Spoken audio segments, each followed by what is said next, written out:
Na mimi siku moja tena kuna mpangaji hapa kwangu alikuwa ametoka.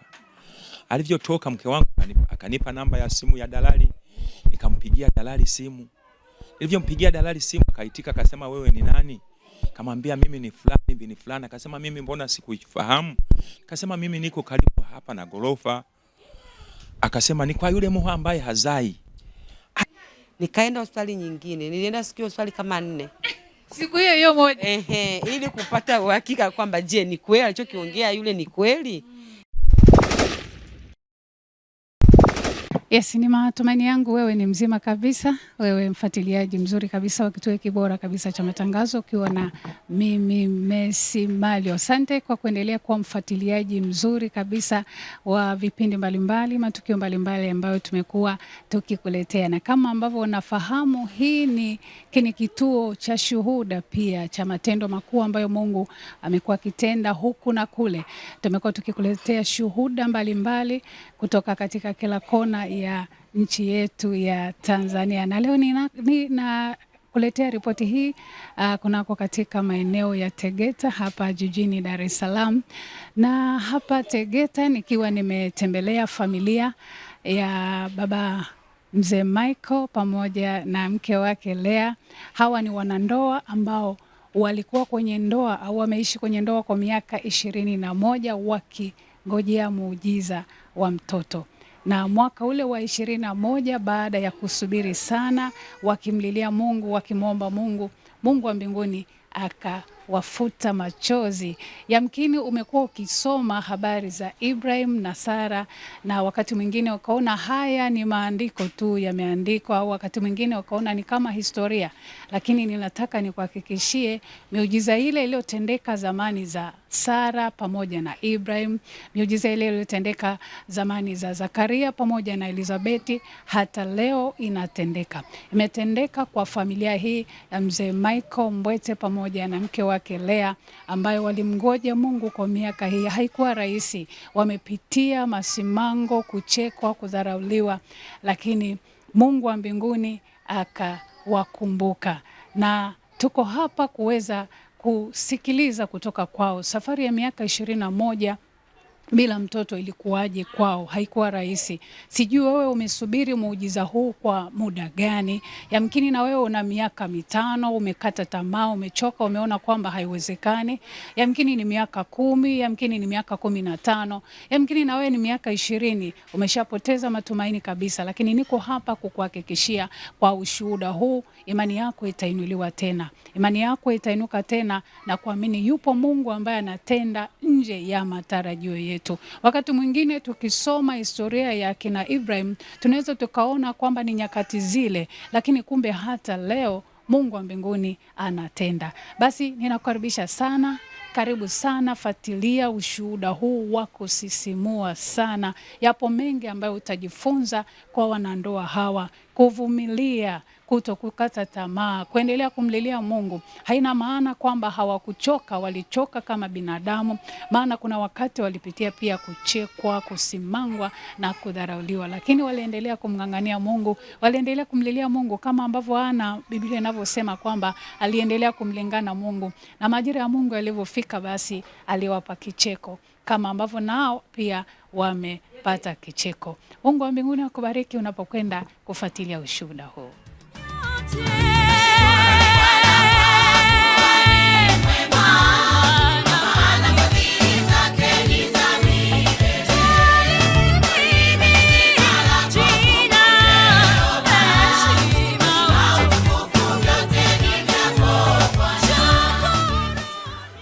Kama ambavyo nimekuambia, leo nimetembelea familia ya Michael Mbwete pamoja na mke wake Lea, familia ambayo waliishi kwa miaka 21 wakingojea muujiza wa mtoto, na hatimaye mwaka ule wa 21 Mungu akawakumbuka. Basi niko hapa ninapokwenda kuletea simulizi hii au mahojiano haya, na kukaribisha sana. Niko na baba wawili sasa. Mungu amebadilisha historia kutoka kwenye baba aliyeitwa hana mtoto, leo ni baba wawili. Mungu amempa dabo kabisa. Alingoja kwa miaka mingi, basi Mungu akaona ngoja ampe Dabo, na tutazungumza naye safari ya miaka 21 ilikuwaje kwake. Ninaamini kama wanandoa walipitia mahali fulani pa kukata tamaa, pa kuumizwa pengine na maneno ambayo yalikuwa akizungumzwa huku na kule. Bila shaka kupitia ushuhuda wake, wewe mwanandoa ambaye umekuwa ukisubiria muujiza huu utatiwa moyo sana. Karibu sana na Mungu akubariki. Baba, shikamoo. Baba. Bwana asifiwe sana. Amina. Naomba tuanze kwa kufahamu yule ambaye anakutazama. Utatuambia wewe ni nani na ulifunga ndoa mwaka gani na ukasubiria muujiza huu kivipi, lakini pia utatuambia pia ni mshirika wa wapi. Amen. Kwa jina naitwa Michael Mbwete. Nimeokoka, nampenda Yesu. Niliokoka mwaka wa 90 huko kijijini. Mwaka 1994 ndio nikaingia huku Dar es Salaam. Nikajiunga na kanisa la Tanzania Assemblies of God Kinondoni chini ya mchungaji Rogate Zakayo Swai, ndio mpaka sasa niko mahali pale. Mwaka wa 1997 nilijiunga na kwaya ya Kinondoni Revival kwaya. Baada ya hapo maisha na mchakato wa kuingia kwenye familia kwa maana ya kuoa ilikuwa ni mwaka gani? Mwaka 2004 ndio nilimwoa mke wangu Lea 2004. Naamini matarajio ya wanandoa mnapoingia kwenye ndoa, kila mmoja ana shauku ya kuona kwamba mnapakata mtoto. Kwenu hilo lilikuwa kwenu likawa tofauti na matarajio pengine au na matamanio ya kila mwanandoa.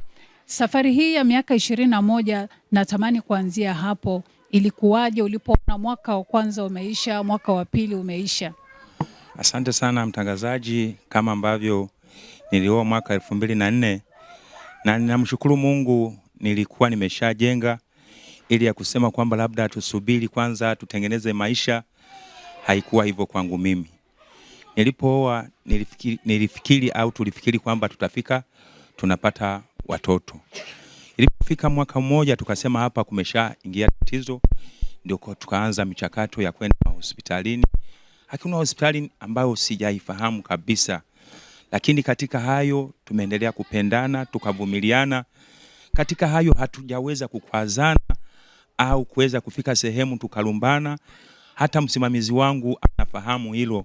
Kama kuna ndoa ambayo imekaa muda mrefu bila malumbano ni mimi na mke wangu Lea. Miaka 21 si kitu rahisi sana kusubiri muujiza. Kuna wimbo ambao Kinondoni Revival kwaya tumekuwa tukiwimba kwamba vumilia kidogo Samueli atazaliwa. Unavumilia mwaka wa kwanza, wa pili, wa tatu. Nakumbuka tulikuwa Machakos, Kenya. Tukaimba huo wimbo vumilia kidogo Samueli atazaliwa. Ulikuwa umehiti sana huo wimbo. Mwaka mwingine tena tuliporudi, mchungaji mmoja alikuja analia, anatoa machozi. Akasema mlipoimba wimbo huo nilipokea muujiza wangu na sasa hivi nina mtoto ambaye anaitwa Samueli. Hilo lilikuwa linaendelea kunitia hamasa ya kuendelea kumpenda Mungu, kwamba huu wimbo tunauimba sisi, lakini sisi kwa nini haufanyi muujiza juu yetu? Miaka ikaendelea kuwa mingi, sikuweza kukata tamaa kabisa. Tulikuwa tukiendelea kumwamini Mungu mimi na mke wangu, lakini tulipitia masimango mengi sana mno ambayo alifika sehemu yanatutoa machozi, lakini hatukuweza kukata tamaa. Siku moja nakumbuka nilikuwa nimetoka kazini. Mke wangu alikuwa saruni, ilikuwa Jumamosi. Wakaanza kusema angalia yule baba anazeeka, hana mtoto kabisa. Mke wangu kuja kuangalia hivi, wako anasema mume wake alichukua simu akajifanya naongea na simu, akaja nyumbani akanikuta nyumbani ukanalia kabisa. Kamwambia mke wangu imekuwaje? Akasema nilikuwa saruni pale ulipopita tu. Wakasema mnamuona yule baba. Hawakujua kama ni mke wangu. Hana mtoto kabisa na sasa hivi anaanza kuzeeka. Kafika na kamwambia mke wangu wala usiwe na shida. Ipo siku Mungu atatukumbuka kabisa. Kwa sababu Mungu tunayemtumikia ipo siku atatufuta machozi. Miaka 21 na kipindi hicho ilikuwa kama miaka 10 kwenye ndoa. Wapo mlikuwa na miaka 10. Tulikuwa na miaka 10. Lakini miaka 11 mingine mbele imesubiriwa hii. Na mimi siku moja tena kuna mpangaji hapa kwangu alikuwa ametoka. Alivyotoka mke wangu akanipa namba ya simu ya dalali, nikampigia dalali simu. Nilivyompigia dalali simu akaitika, akasema wewe ni nani? Kamwambia mimi ni fulani bin fulani. Akasema mimi mbona sikuifahamu? Akasema mimi niko karibu hapa na gorofa. Akasema ni kwa yule moha ambaye hazai. Nilijisikia vibaya mno. Vibaya mno, nikakata simu. Siku hiyo ilikuwa Ijumaa, naenda kwenye mkesha. Kabidi nikamwambia mke wangu, nilimwacha na huzuni, nikasema hivi kwa nini nimemwambia? Lakini nikatia moyo, nikaenda kwenye mkesha. Lakini liliniumiza mno. Hiyo ni miaka kama 5 ndani ya miaka 15. Alivyokutana naye mke wangu hakusema naye vizuri, alimwambia nani alikwambia sizai? Akamhakikishia kwamba kuna siku mimi nitakuja kuzaa. Na tulikuwa tukiendelea kumwambia Mungu kwamba tunahitaji tusipate mtoto mmoja. Maadamu tumechelewa, tupe mapacha. Lakini hatuweza kuomba kwamba utupe jinsia gani. Tulisema watoto ni watoto. Waje wa kike wote, waje wa kiume wote, au tupe wa kike na wa kiume, ili mradi na sisi tuitwe baba fulani au mama fulani. Tumekuwa tukiomba sana kwa habari la hitaji hilo. Lakini kama vile Mungu hakutaka kusikia. Pamoja na kutotaka kusikia Mungu, tulisema hili jaribu halitatuondoa katika imani. Halitatuondoa. Na nimeendelea kusema huenda Mungu alitufanya kuwa shamba darasa, ili wengine watakapopitia hitaji au jaribu kama hili la kwetu, wajue kwamba mbona Mungu alishawahi kutenda kwa hawa. Mbona aliwatendea, sisi ni akina nani asitutendee?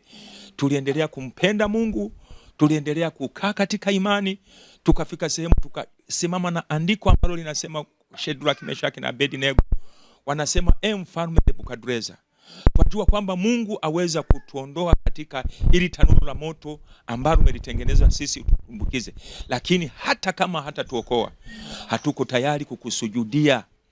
Hilo na sisi tulikuwa tukilisema, Mungu twajua unaweza kutupa watoto, lakini hata kama hatutapata watoto, hatuko tayari kuweza kutengana kwa jaribu ya namna hiyo. Tulisimamia katika hilo na Mungu ametutendea. Tunamshukuru Mungu, kama Zaburi ya 30 mstari wa 11 amegeuza matanga kuwa machezo. Sasa hivi tunafurahi mno mno. Mimi kila baada ya miaka 2 huwa naenda kijijini kwetu kuhubiri. Na nilienda na begi 14 za nguo. Wanakwaya walinipa nguo, zingine nikaenda nikanunua Kitumbini. Namshukuru Mungu, nimekuwa nikifanya huduma hiyo. Lakini nilipoenda kijijini, kuna watu wengine walisema vibaya. Wanasema huyu amekuja kutoa kafara, huyu amekuja kutoa kafara. Wakati mwingine zinamfikia mama yangu mzazi, nanunua na mapipi, maboksi kwenye mikutano na wapa watoto. Wanasema amekuja kutoa kafara na mtoto yote atakayedhulika tutamuua mama yake. Mama inafika sehemu inamfikia. Akasema, mwanangu, watu wa kijijini sio watu wazuri, achana nao kabisa. Nikasema, mama, hili ni jaribu la kwangu, hakuna jambo lolote litakalotokea. Wakati tukiagana, wakati nikimaliza huduma, mama anafika sehemu analia, anasema, mwanangu, mimi nitakufa bila kuweza kuona watoto wajukuu. Mama namwambia kwamba, mama, hautaondoka, mimi ni mtoto wa mwisho. Kaka yangu ana watoto 9. Kaka yangu mwingine alifariki akiwa na watoto 2. Dada yangu anayefuata tena na watoto 9. Dada mwingine na watoto 6, mwingine tena na watoto 6. Mimi tu ndo nilikuwa nimechelewa. Na ninamshukuru Mungu, kwenye ukoo wetu mimi ndio wa kwanza kuokoka. Na watu wanaendelea kujifunza imani. Sasa hivi baadaye mama akawa ameokoka, dada zangu 2 wakawa wameokoka, na wameendelea kuomba juu yangu. Wakati mwingine nilizihakiwa tu, linajifanya linahubiri, mbona halizai, mbona halimwombei mke wake akazaa. Na wakati mwingine wanaoathirika katika ndoa ni wamama. Watu wasiotambua wanaweza kusema, ngoja nimfukuze, mimi ni mzima. Unajuaje kama wewe si ndio mwenye tatizo? Ninamshukuru Mungu sana, mtangazaji, mpaka sasa hivi Mungu ametupa kicheko. Tuna watoto 2 ambao walizaliwa mwaka jana mwezi wa 9. Mwezi wa 9 watakuwa wanatimiza mwaka mmoja. Tuna mmoja tumemuita Habakuki. Habakuki maana yake ni kumbatia. Huyo tumeshamtabiria awe mchungaji. awe mchungaji kabisa, chunge kanisa la Mungu. Na mwingine anaitwa Heaven. Heaven maana yake mbingu zimekubali. Huyu tunamtabiria awe daktari kabisa kabisa kabisa, na tunamshukuru Mungu anaendelea vizuri. Hawajawa waliumwa mara moja tu, tukawapeleka hospitalini, wakasema hawana shida isipokuwa ni hali ya hewa tu ambayo imewasababishia. Tunamshukuru Mungu wetu wa mbinguni. Na mchungaji Swai aliendelea kutuhimiza au kutuombea kwa habari ya kumwangalia Mungu. Wengine hili jaribu limefika sehemu likawaondoa kwenye imani. Wengine wameenda kwenye imani ambazo sio sahihi kabisa. Wakati mwingine wanafika sehemu wanatoa pesa, toa pesa kwa ajili ya kukomboa ukoo wako, toa pesa kwa ajili ya kuna laana imeingia kwenye ukoo wako. Lakini sisi hatujawahi kwenda kwenye imani yoyote zaidi ya kuweza kukaa katika imani hii ya kanisa la Tanzania Assemblies of God. Natamani kufahamu, na pengine pia mtazamaji atatamani kufahamu, muujiza ambao unakuwa umesubiriwa kwa muda mrefu unapokuja kutokea, ile shauku ya kuupokea ulikuwaje kwenu? Baada ya kuweza kukaa miaka 20 kuingia 21, mke wangu alikuwa hajawahi kupata hata ujauzito kwamba ulishawahi kutoka. Haikuwezekana kabisa. Kama ambavyo nimesema, tulianza na Dr. Mackenzie. Akasema mimi sina utaalamu, akatuonyesha Muhimbili. Muhimbili ikawa kama nyumbani. Wakati mwingine mke wangu anaenda peke yake ili na mimi nikatafute hela. Kipindi hicho tukatoka pale Muhimbili tukapelekwa kuna hospitali moja inaitwa Tumaini karibu na Diamond Jubilee. Hapo tena tukaendelea, wakati mwingine tunakaa miaka 3 tunaanzisha tena, lakini haikuwezekana kabisa kwamba alishawahi kunasa mimba ikatoka. Haikuwezekana kabisa. Lakini katika hivyo bado tuliendelea kumwambia Mungu, ipo siku utatukumbuka. Kama Mwanzo 8 mstari wa 1 nasema Mungu akamkumbuka Nuhu. Kafika sehemu nikasema kwamba nilipokuwa nikitafakari neno, kwani Mungu huwa anasahau? Kwa mujibu wa andiko hilo kwamba Mungu akamkumbuka Nuhu. Kuna vitu vingine ambavyo tunavipitia, ndugu mtangazaji, ambavyo Mungu anakuwa ameruhusu yeye mwenyewe. Hata uende wapi, hata uende Afrika Kusini au Ulaya, Mungu kama amekufanya uwe shamba darasa ili wengine wajifunze kwako, hata ungefanyaje? Tumeombewa, lakini haikuweza kuwezekana. Kuna wakati mchungaji Swai alikuwa anatuita wote ambao hatuna watoto, tunaenda kule mbele. Wakati mwingine ni kama aibu fulani yani. Watu wanapoangalia, na yule hajazaa, na yule hana mtoto. Nafika sehemu najitia moyo. Nakumbuka kuna mwaka fulani tulienda Geita kihuduma na Kinondoni Revival. Mhubiri kahubiri. Baadaye akaita watu ambao hawana watoto. Wakaenda wengi, mimi sikuenda. Nimeenda kuhudumia na mimi nilikataa kwenda. Mwimbaji mmoja wa Kinondoni Revival akanipa kimemo. Akasema, Mbwete, naomba uende na wewe. Kwa kweli sikwenda. Yaani ni kama ulikuwa umechoka hivi. Ni kama vile nilikuwa nimechoka. Hii nyumba tu unavyoiona hii ilikuwa na vyumba 4. Baada ya kuweza kukata tamaa tulibadilisha, ina chumba kimoja tu. Tulifika sehemu tukasema mimi na mke wangu tuendelee kurelax, huenda Mungu alikuwa ameshapanga yani. Tuishi kama hivi tu. Kwa kweli tunamshukuru Mungu wetu wa mbinguni. Sasa hivi tuna amani na furaha. Mke wangu alikuwa anakaa naumwa kila wakati. Tangia jifungue, kila mwezi alikuwa lazima tukaenda ndani na vidonge kwa miaka yote hiyo. Tangia jifungue yani tushaenda hospitali mara moja. Na alivyoenda wakamwambia, wewe huumwi, ni hali ya hewa tu. Huo ni muujiza mwingine ambao Mungu ametutendea. Alikuwa ni mtu wa hospitalini. Baada ya mke wako kuhisi ile kwamba ninahisi mjamzito na pengine mkaenda kupima, alafu mkaambiwa kwamba iko positive, nyie kama wanandoa ambao mlingojea kwa miaka yote hiyo, mlipokeaje? Wewe binafsi kama baba, kama mume? Nilijisikia vizuri mno. Tulijisikia vizuri. Tulilia kwanza yani, tulitoa machozi. Huyu analia vya kwake, huyu analia vya kwake. Kwamba hivi ni kweli Mungu au bado tu yani. Akasema ni kweli. Tulifurahi mno. Na wale madaktari wakasema sasa huyu inabidi asifanye kitu chochote. Maana watu kama hawa ambao umri umeshaenda inaweza akapata shida. Niliamua kumpeleka kwa mdogo wake. Akasema kutokana na jinsi ambavyo mimi nitakuwa nikiondoka asubuhi na tunaishi yeye na mimi tu wawili, nilimpeleka kwa mdogo wake. Akakaa miezi kama 4. Wengine wakanishauri, wakasema, wengine wakawa nauliza mke wako yuko wapi? Mke wako yuko wapi? Kafika sehemu nilikuwa ninawaambia tu amesafiri. Ameenda wapi? Wengine wakafikiri kwamba amehamia kwenye imani potofu. Baadaye tukasema kwamba, wengine wakasema baada ya kupata taarifa wakasema aendelee kukaa huku mpaka jifungue. Nikasema hapana. Maana kuna wengine watasema, kuna watu ambao wanatupa watoto wanaokotwa kwamba huenda tumeenda kumwokota yule mtoto. Nikasema atakuja, wataona ujauzito wake. Cha kwanza mke wangu alikuwa anapita kwa yule dalali aliyemsema kwamba ni kwa yule mume ambaye hazai. Alikuwa anapita pale anajifanya kuwasalimia waone. Na watu walianza kutangaza yani. Nilivyomwambia mama baada ya miezi 6 nyumbani, mama alifurahi mno. Akasema, mwanangu, kwani usimwambie mtu yoyote? Sasa watu wakitoka Dar es Salaam wanasema mke wa Michael ni mjamzito, wanamwambia mama. Anasema mimi hajanipigia simu. Sijui nyinyi mmeambiwa na nani. Kwa sababu na yeye ameshasubiri, amechoka. Mpaka nafika sehemu anasema, mwanangu, mimi niondoke bila kuona watoto wako. Kuna kipindi mama aliumwa. Kawaambia Kinondoni Revival Choir, nikasema mama anaumwa. Yuko hali mbaya mno. Lakini nimeshamwambia Mungu, mama hataondoka bila kuona watoto wangu kutoka tumbo la kwangu, kutoka tumbo la mke wangu. Kwa kweli mama alifurahi. Na tunatarajia kwenda nyumbani, kufanya mkutano, kufanya sherehe. Wale walio na tumeshaweka agano kwamba tunaenda kuchinja ng'ombe. Wale walio tusema vibaya waje wafurahie muujiza ambao Mungu ametutendea. Nitawaalika watu 3.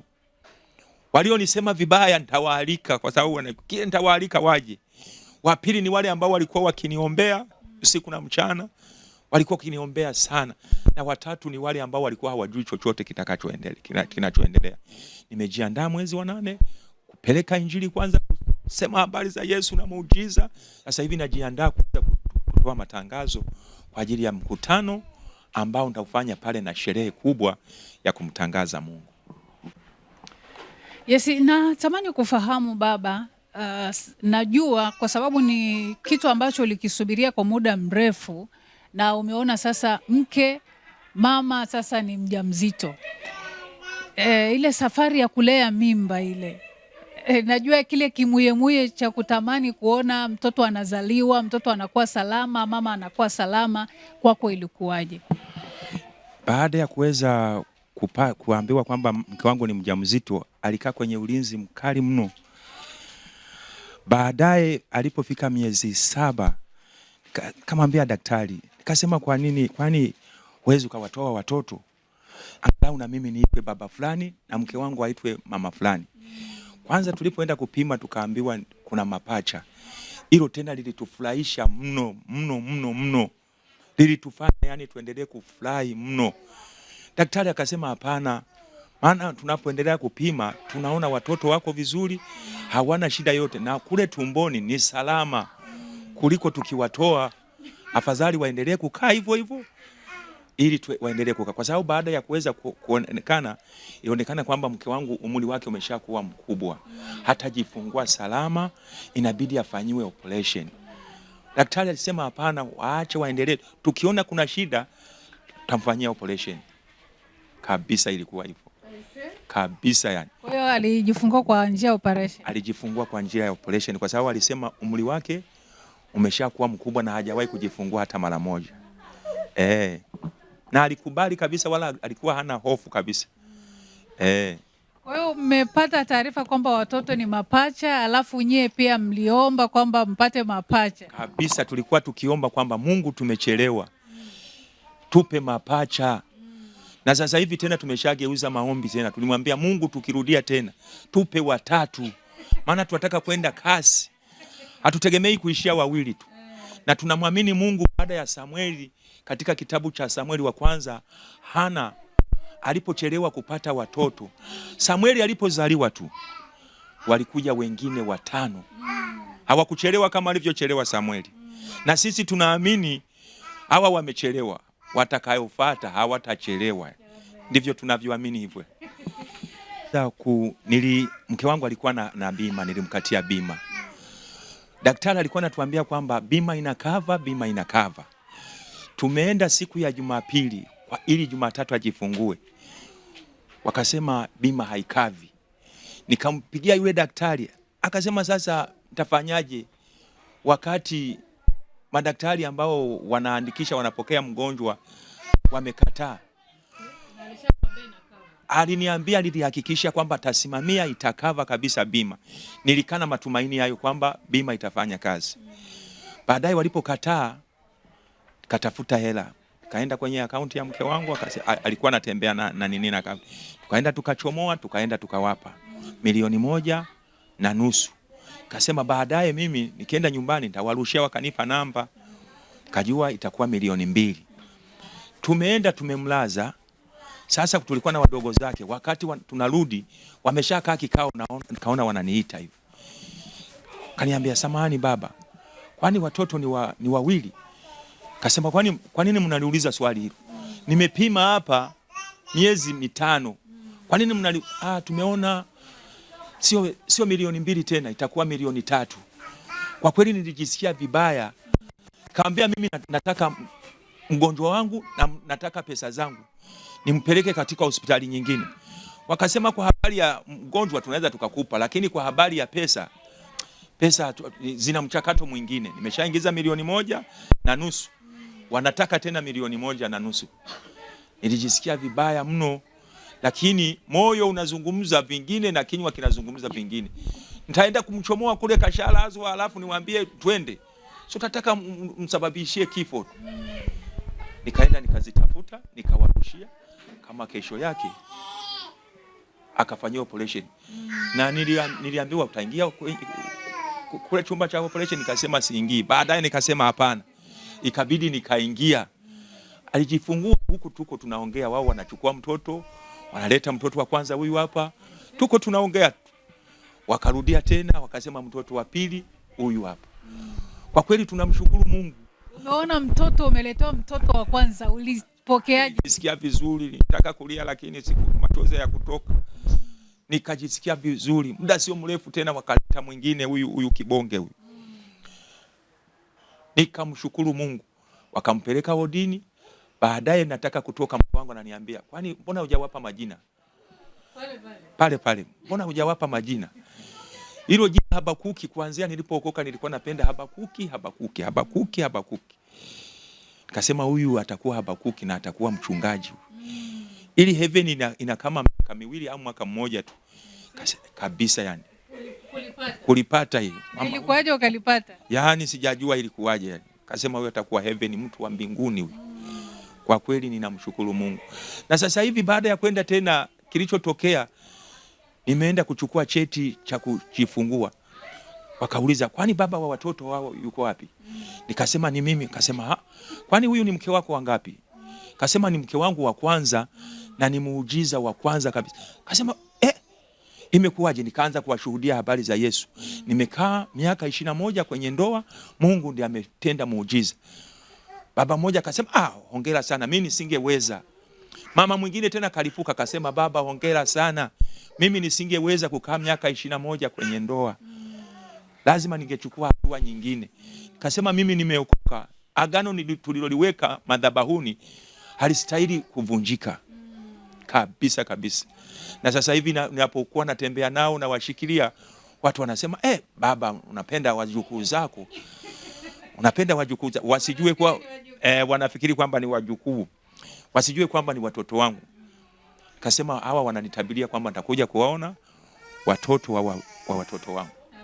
Kabisa, wameshaanza kunipa imani kwamba hawa watakuja kuoa, taona wajukuu zangu. Kabisa. Una neno gani kwa wanandoa? Pengine unazungumza na wanaume ambao sasa hivi wanakufuatilia. Kuna wanaume ambao wameoa, wako kwenye ndoa mwaka mmoja tu, tayari mwanaume ameshachoka na kuona kwamba huyu hazai, wengine mpaka ndoa zinafarakana kabisa. Wewe umeweza kuvumilia kwa miaka 21 na mke wako, ukiendelea kumpenda na kuendelea kumwamini Mungu. Sema neno moja kwa wale ambao wanakutazama sasa hivi, kuwatia moyo na kuweza kuwapa neno la kuwapa nguvu ya kuendelea kungoja katika muujiza wao? Kuna wimbo ambao tunaimba kama Kinondoni Revival. Hakuna utukufu pasipo kupitia aibu. Huwezi ukaitwa shujaa bila kushindana. Niwatie moyo wanaume wenzangu ambao huenda unapitia shida kama hii. Nimeanza kusema kwamba kuwa shamba darasa si kitu rahisi. Kwamba wakati wa Bwana unapofika, Mungu atakutendea tu. Mungu atakufungulia njia tu. Nimekutana na watu mbalimbali. Kuna baba mmoja alifika sema kaniambia, nimetoka kusuluhisha ndoa ina mwaka mmoja. Nikasema niliwatumia klipu yako wakati unashuhudia pale kanisani. Mwaka mmoja. Ndoa imeshakuwa shubiri kabisa mwaka mmoja. Kasema baada ya ile klipu naona kama vile kuna amani fulani yani. Kuna amani fulani baada ya kuweza kupata ushuhuda wangu. Miaka 21, wewe una mwaka mmoja. Hebu msikilize hii. Kawarushia hapo. Ndivyo mpaka sasa hivi huu ni mwezi wa 5, anasema kidogo sasa hivi amani ipo. Niwatie moyo watu walio kwenye ndoa kwamba bado Mungu yupo, anatenda. Miujiza ya Yesu bado haijakatika kabisa. Mungu aliyenitendea atawatendea na nyinyi. Mungu aliyemtendea Hana nilitembea naye. Mungu aliyewatendea wakina Raheli nilitembea naye. Mungu aliyewatendea wakina Manoa wakapata Samsoni. Ndio maana naamini hawa watoto watafika mbali. Kila watoto wote waliozaliwa katika miujiza, soma habari za Yohana, soma habari za Yusufu, soma habari za Samsoni. Hata alipotaka kukengeuka katika imani, Mungu alimrudisha. Soma habari za wote ambao walichelewa kuzaliwa, wakina Isaka. Alikuwa tajiri wakati wa kizazi chake. Nina imani na mimi hao watoto ambao wamechelewa watakuja kufanya mambo makubwa katika dunia hii. Kabisa. Niwatie moyo wanaume. Sifike sehemu ukafika sehemu kakata tamaa. Na wakati mwingine unamnyanyasa mke wako kwamba yeye ndio labda na shida. Wenda shida iko kwako yani. Msiache kwenda hospitalini, msiache kumshirikisha Mungu, msiache kuomba, msiache kuacha kuliombea hilo tatizo lenu. Ipo siku Mungu atawakumbuka. Kabisa na muamini Mungu. Hakuna kukata tamaa katika safari ya kwenda mbinguni. Kabisa. Na ili nifanya niendelee kumwamini Mungu, niendelee kukaa katika imani. Wakati mwingine nilikuwa nakuwa na maombi ya kwangu naenda mkesha. Hatimaye Mungu ametupa kicheko. Kabisa. Kabisa. Amina. Nikushukuru sana baba. Asante sana. Karibu tena na tena. Na imani kwamba itakuwa part 1, part 2 tena itakuja. Amina. Kwa kweli Mungu. Tena kwa ushuhuda wa mapacha watatu. Ndio na mchungaji Swai nilimwambia, unapoomba sasa usiombee wawili. Ombea watatu. Sitegemei kuishia watoto wawili. Kabisa hilo ninamwamini Mungu. Kabisa. Asante. Alikuwa akielezea safari ya miaka 21 kama ambavyo umemsikia, haikuwa rahisi. Kulikuwa na kupanda na kushuka, kuchoka kutokana na maneno ya watu ya huku na kule, lakini kikubwa ni kumgoja Bwana, na majira ya Bwana yalipofika aliwapa kicheko kama ambavyo amesema.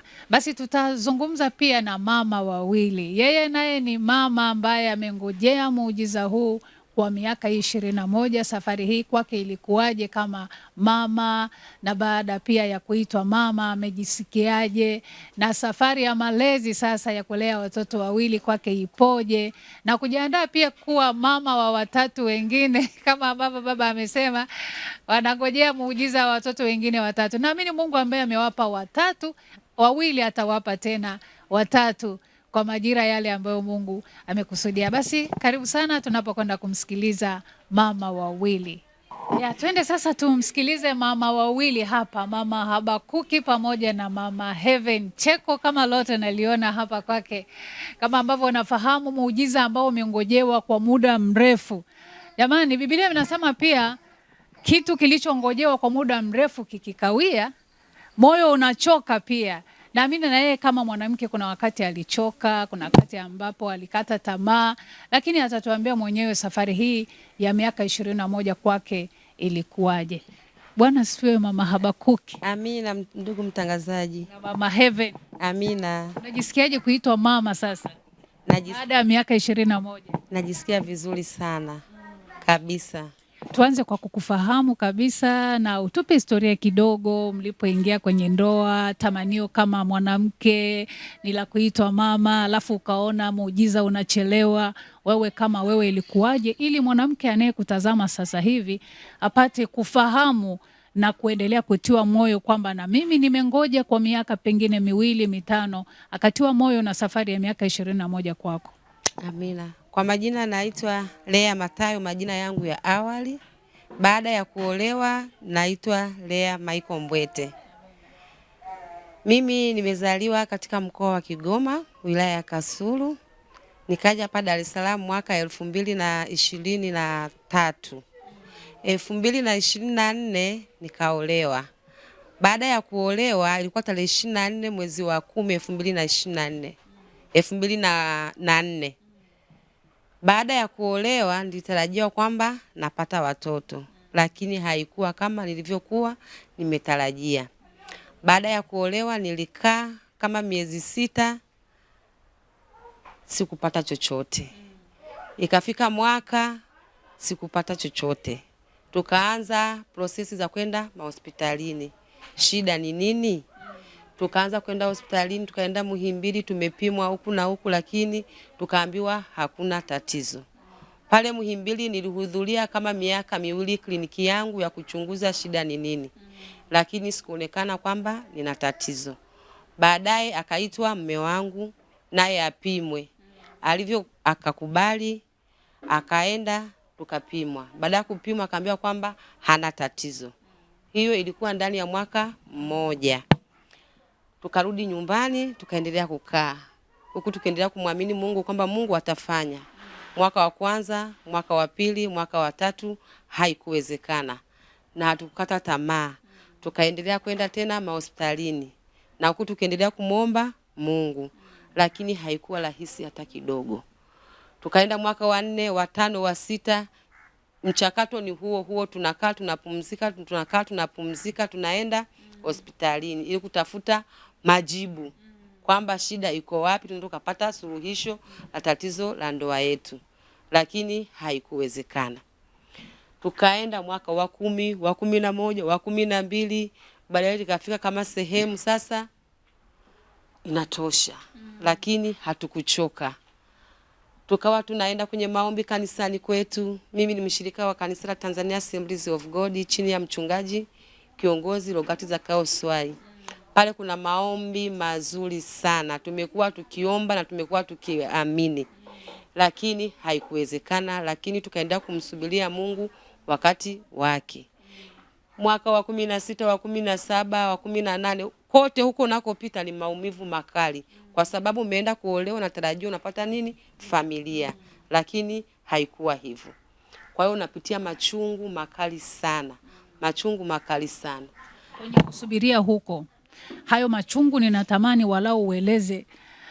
Ni neno gani ambalo hutalisahau kwenye huko kusubiri? Pengine umeambiwa na mtu au umelisikia tu mtu amesema likakugusa kama mwanamke, na ukijua kabisa kwamba kule hospitali wamesema sina shida, mume hana shida, unaendelea kumngoja Bwana. Neno ambalo sitalisahau au maneno ambayo sitayasahau ni yale maneno ambayo nilikuwa nikipita mtu anakuambia kwamba huyo hazai. Taarifa zingine unaletwa na watu kabisa, taarifa zingine unazisikia kwa mtu kabisa wa karibu, hata kwenye familia nayo watu walikuwa wanaongea. Ilifika hatua kipindi fulani katika familia watu wanasema kwamba bora waachane, huyu akaolewe, huyu akaoa. Lakini sisi kama sisi tunajua maagano yetu kwamba tutatenganishwa na nini? Na kifo. Hili halitaweza kufanyeje kututenganisha. Kwa hiyo ni maneno ambayo yalikuwa yanaumiza, na mbaya zaidi yanatoka katika familia za karibu. Achana na maneno ya watu wa nje. Hiyo ni vita ya nje, lakini vita iliyokuwa iko ndani ni kusikia ndugu yako wa karibu anakuambia kwamba huyu hata kaa zai hata siku moja. Kwa hiyo ni maneno ambayo yalikuwa yanaumiza sana. Safari ya kuendelea kungoja mpaka muujiza unapokuja kutokea, tuambie hapo. Safari ya kungoja haikuwa rahisi ndugu mtangazaji, ilikuwa ni ngumu sana. Lakini tuliendelea kumwamini Mungu. Tukajitia moyo katika Bwana kwamba Mungu ipo siku utatutendea. Tukawa tumeiachilia mioyo yetu. Mungu utafanya kwa wakati wako. Lakini unasema ni lini?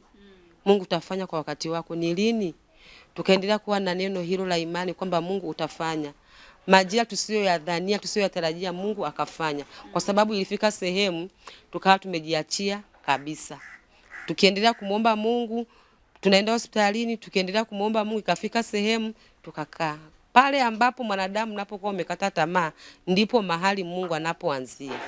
Kwa hiyo pale ambapo tusema kwamba sisi sasa yatosha, Mungu akaanzia pale pale. Na baba akasema na nyumba mkavunja kabisa mkijua mpo wawili. Ni kweli kabisa, tukasema sasa nyumba yote hii tunakaa peke yetu, tulikuwa na wapangaji. Tumekaa na wapangaji muda mrefu, sasa yatosha. Tumekaa miaka 21 yote hiyo. Tufanye tu mazingira yawe mazuri. Turelax tu, tumtumikie Mungu. Tulikuwa tunajua tunatoka sehemu fulani, tunaenda sehemu fulani, tunafikia sehemu nzuri. Kwa hiyo tunajibana bana mpaka lini? Tukawa tumevunja, tukawa tumebadilisha mazingira. Kumbe sisi tumefanya hivyo, Mungu yeye ana mambo ya kwake. Mwaka mmoja ukapita, nikapata ujauzito. Kwa hiyo wakati mnavunja nyumba ilikuwa ni karibia na muujiza unatokea. Karibia na muujiza sababu ilipita mwaka mmoja. Alafu muujiza ukatokea. Wakati unaanza kujihisi kwamba ninahisi hali ya utofauti tumboni kwako, ilikuwaje kwako? Mimi nikaa najisikia vibaya. Najisikia vibaya. Sijui dalili zozote zile za mimba kwa sababu sikuwahi kupata mimba. Sijajua dalili zozote. Nikamwambia mume wangu mimi naenda hospitalini. Kuja nikacheki hata malaria. Nikaenda hospitalini. Kufika hospitalini pale nikawaeleza jinsi ninavyojisikia, wakaniambia kapime kipimo hiki na hiki na hiki. Nikaenda kupima kile kipimo, vile vipimo, baadaye nikaenda kupokea majibu. Baada ya kupokea yale majibu, wakaniambia kwamba hauna shida yoyote ile. Nikasema lakini mbona najisikia vibaya? Nilivyoambiwa kwamba sina shida yoyote ile, nililia kwa sababu nilivyokuwa najisikia ni vibaya, halafu naambiwa sina shida. Ni afadhali niambiwe na shida fulani nijue natibia kitu gani. Lakini sasa nikaambiwa kwamba sina shida yoyote ile. Daktari akaniambia, "Kwa nini unalia?" Nikasema, "Daktari, mimi najisikia vibaya. Halafu naambiwa siumwi. Sijui shida ni nini? Nitakaa katika hali hii mpaka lini?" Daktari akaniangalia akasema, "Na miaka mingapi?" Nikamuelezea. Akasema, "Nenda tena kapime kipimo fulani." Nikaenda kupima kile kipimo, nikakaa hapa nikasubiria majibu. Majibu yalivyotoka, akaniambia njoo. Nikaenda. Nilivyoenda, akaniambia umekuja na nani? Akasema mbona ananiambia hivyo? Niko peke yangu. Akasema basi una watoto wangapi? Nikamwambia sina hata mtoto. Akasema basi habari njema kwako, una mimba. Nililia kwa furaha. Akasema mimi nawezekanaje? Nikasema lakini nawezekana, si nimeomba? Nimeomba. Inawezekanaje? Inawezekana lakini niliomba. Nikasema Mungu asante. Nililia, nikalia. Sikuishia hapo. Nikatoka nikaenda hospitali nyingine. Dokta hapo hakukuuliza kwa nini unalia? Aliniuliza. Nikamwambia dokta, mimi na umri wa miaka hii sijawahi kupata mimba. Hii ndio mimba yangu ya kwanza. Alishangaa. Kwa baada ya pale akanipa maelekezo, nikatoka pale, nikaenda hospitali nyingine. Nilienda siku hospitali kama 4. Siku hiyo moja. Ili kupata uhakika kwamba je, ni kweli alichokiongea yule ni kweli? Kila anapoenda ananiambia hivyo. Nikaja nikampigia simu mume wangu. Wakati huo unaenda hospitali zote hizo hujamwambia bado mume wako? Sijamwambia ili nihakikishe kwanza. Nikaja nikampigia simu baada kufika hapa, nikamwambia rafiki yangu mmoja akaja hapa, nikamwambia kuna kitu kimetokea 1 2 3. Akaja, alivyokuja nikamuelezea, akasema hebu twende kwanza na mimi nijiridhishe. Ni mtu wa karibu sana. Tukaenda. Tulivyoenda nikaambiwa kwamba wewe ni mjamzito. Tulilia na yule dada tukakumbatiana, ni mama, tukakumbatiana, tukamshukuru Mungu. Baada ya hapo sasa akampigia simu mume wangu. Kaka Maiko uko wapi? Anamuita kaka. Nipo kazini, uko sehemu nzuri? Niko sehemu nzuri. Basi sogea pembeni. Kuna kitu gani? Sikia nikwambie habari njema. Mke wako ana ujauzito. Ametoka hospitalini, kuna 1 2 3. Alipiga yowe ya shangwe. Akasema hebu ngoja nirudi nyumbani tukamshukuru Mungu. akawa amerudi, tukamshukuru Mungu, maisha ya kulea mimba akawa ameanzia. Amefika pale hivi anavyokuona, yani ile shauku. Yani akasema kwa kweli ni jambo la kumshukuru Mungu. Mungu umetukumbuka, umekumbuka machozi yetu, umekumbuka machozi ya watakatifu kwa sababu tumeombewa na watu wengi. Kuna kipindi kwaya revival walikuja mahali hapa wakakesha na kuomba kwa ajili ya hitaji hili tulionalo. Wamama wamekuwa wakiomba kwa ajili ya wamama ambao hawana watoto. Vikundi mbalimbali vimekuwa vikiomba kwa ajili yetu. Wachungaji wamekuwa wakiomba. Tumekuwa tukiombewa na kuombewa na kuombewa. Kwa hiyo ilikuwa ni furaha kubwa sana kupata habari njema kama hizo, kwa sababu sijawahi kupata hicho kitu. Wakati ambapo umeambiwa ni mjamzito, walifahamu na jinsia kwamba ni watoto wa namna gani na jinsia gani kwa wakati ule? Hapana. Baada ulienda kupima? Tulikaa, baada ya kutoka pale nilikaa wiki ya kwanza, wiki ya pili wakaniambia urudi hospitalini. Baada ya wiki 2 nikaenda pale hospitalini wakapima. Walivyopima akasema tunaona kama kuna vitu viwili, lakini sasa havijajulikana kwamba ni kitu gani. Baada ya wiki hizi 2 tukakaa. Tunakaniambia baada ya wiki 2 ufanyeje? Urudi. Nikarudi. Baada ya wiki 2 sasa nimetimia nini? Mwezi. Wakasema kuna vitu viwili vimefanyeje? Vinajitengeneza pale. Hatukuambiwa kwa muda huo kwamba ni mapacha. Tukaendelea na hiyo safari, Baada ya kama mwezi 1.5 nikaambiwa kwamba una mapacha. Sikuambiwa ni aina gani ya watoto, kwamba ni wa kike au ni wa kiume. Kwa kweli nilimwambia mume wangu, tulimshukuru Mungu, tukamshukuru Mungu. Mungu wewe unatenda mambo ya ajabu. Kwa hiyo safari ya kulea mimba ikaanza. Tukaendelea mwezi wa 2, mwezi wa 3, mwezi wa 4. Tumekuja kujua kwamba ni jinsia ya aina gani ya watoto nikiwa na mimba ya miezi 5. Leo unaipokeaje? Nilijisikia vizuri sana. Nilichokuwa namuomba Mungu, naomba unipe watoto ambao wana viungo kamili. Haijalishi ni jinsia gani, wawe na viungo kamili vya binadamu. Basi. Kwa hiyo tulimshukuru Mungu kwa hilo. Baba amesema ilivyofika miezi 7 alitamani dokta watoe kabla wakati angalau aitwe baba. Wewe alikushirikisha na ulilipokeaje pengine? Alinishirikisha, mimi mwenyewe kama nimekubali.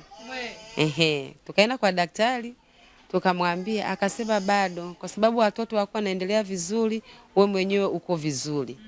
Kwa hiyo tusubirie wakati ukifika. Kwa hiyo akatutia moyo, tukaendelea, lakini tulikuwa na shauku ya kusema kwamba yani watutolee tu tuone kwamba watoto hawa hapa. Mlivyo na shauku ya kuwaona? Kabisa. Ni kweli kabisa. Watoto wamezaliwa, furaha ya kuitwa mama, furaha ya kuitwa baba kama familia. Yani sijui hata nielezeje ndugu mtangazaji. Yani ni furaha isiyokuwa ya kawaida. Kwa sababu ni kitu ambacho hujawahi kukimfikiria. Yani ulikuwa unakifikiria ni kitu ambacho hujawahi kusema kwamba kitakuja kutokea katika maisha yako. Lakini Mungu amegeuza matanga kuwa machezo, yametokea kwangu. Kwa hiyo najisikia vizuri kuitwa mama fulani, sababu amenibadilishia majina wenyewe. Naitwa mama 2 sasa hivi. Jina limebadilika. Limebadilika kabisa, imebadilika. Wale waliokuwa pengine wakiwasema vibaya, pengine ni watu wa karibu, pengine ni majirani au wote ambao yeyote ambaye unaona pengine alihusika kwa namna yoyote ile, walivyopata habari kwamba wewe sasa umejifungua una watoto, walizungumzaje?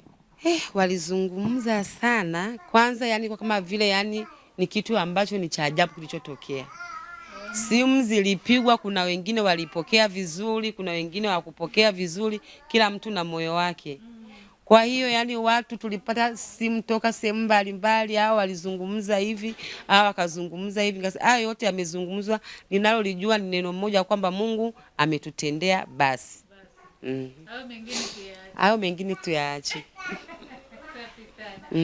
Una neno gani la kuwatia moyo wanawake wanaokutazama sasa hivi, pengine nao wamekuwa kwenye ndoa, yamkini ni miaka michache wamekata tamaa, lakini yamkini mwingine ni miaka 20 kama wewe ambao umekuwa kwenye ndoa na ameshakata tamaa na kupoteza matumaini. Una neno gani la kumtia moyo kama mwanamke? Neno moja ambalo nataka nikawatia moyo wanawake wenzangu ambao wanapitia hali kama ambao nimeipitia mimi, usikate tamaa. Waendelee kuvumilia. Waendelee kumwamini. Kitu cha msingi wasikilizane wao na mke na mume ndani. Wawe na kitu hiki kimoja. Maneno ni mengi. Niwatie moyo. Mungu aliyenitendea mimi atawatendea na wao. Mungu aliyenitendea mimi akatupa watoto na sio mtoto, watoto, atawatendea na wao. Kwa hiyo niwatie moyo, wasikate tamaa, waendelee kumwamini Mungu. Mungu atafanya, atawajibu kwa majira yao. Amen. Unaposoma habari za Hana, Biblia inamsema ni mwanamke ambaye alikuwa akimwendea Mungu mara kwa mara bila kuchoka.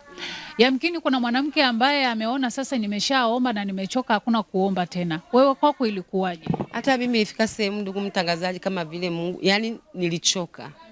Lakini hata nikichoka, suluhisho langu litakuwa kwa nani? Ilifika sehemu nasema kweli Mungu husikii. Mungu unasikia. Kama unasikia, kwa nini usifanye? Kuna vitu vingine ambavyo tunaweza tukamharakisha Mungu afanye kwa wakati ambao nahitaji mimi. Lakini Mungu hayuko hivyo.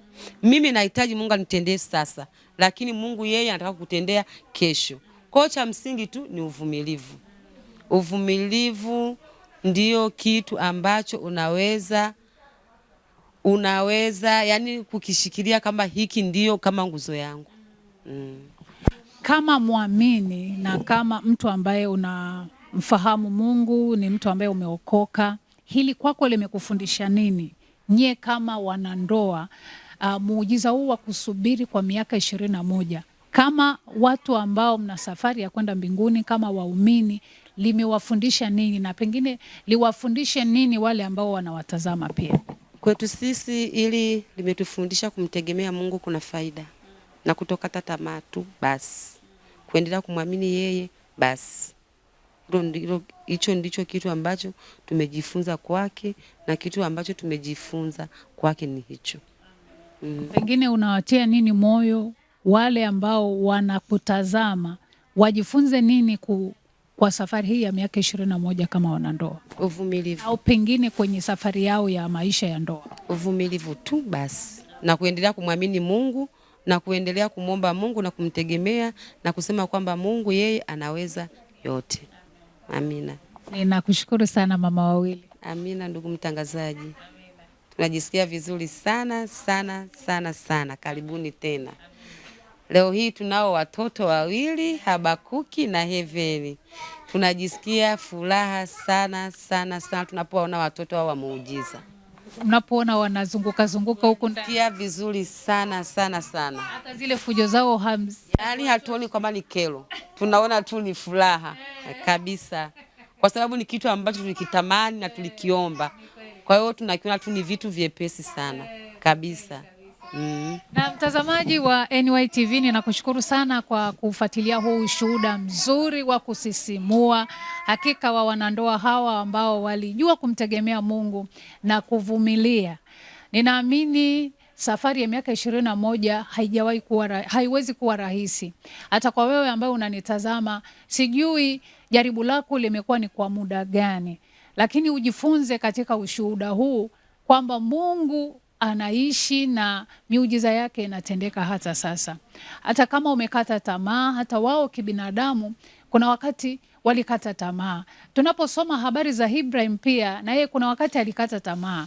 Mungu alipomwahidi kumtendea, kuna wakati alizungumza namna fulani ya kuona kwamba kibinadamu amechoka, kwamba ninaenda kufa na Mungu hujanitendea, lakini Mungu alimwahidi na alitimiza. Tunachojifunza katika hili ni kwamba Mungu ni mwaminifu na ahadi zake ni za milele. Akiahidi atatenda. Haijalishi ni kwa majira gani, lakini wakati wako unapofika, Mungu ataifuta aibu yako.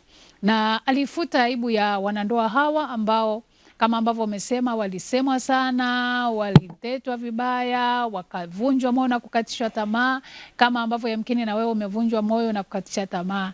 Lakini nataka nikutie moyo, kwa Mungu kunalipa sana.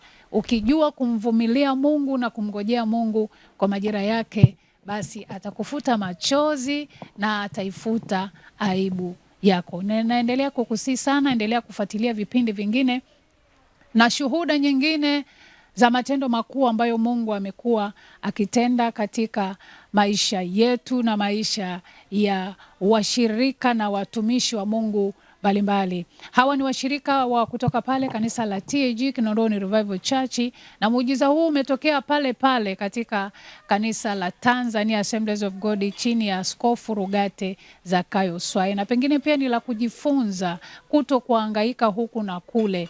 Wapo ambao wanahangaika baada ya kuona kwamba muujiza hujatokea, anahangaika kwenda kwa mitume na manabii, lakini hawa walikuwa wavumilivu kumngoja Mungu kwa miaka hiyo 21 chini ya maongozi ya baba yule na mtumishi wa Mungu Askofu Rugate Zakayo Swai, na muujiza wao ukatokea pale pale. Basi na wewe ninakutia moyo pale ulipo katika kanisa ambalo unachungwa na mtumishi wa Mungu, ile kumngoja Mungu na kuamini kwamba Mungu kwa wakati wake na majira yake atakutendea. Ninakushukuru sana na Mungu akubariki.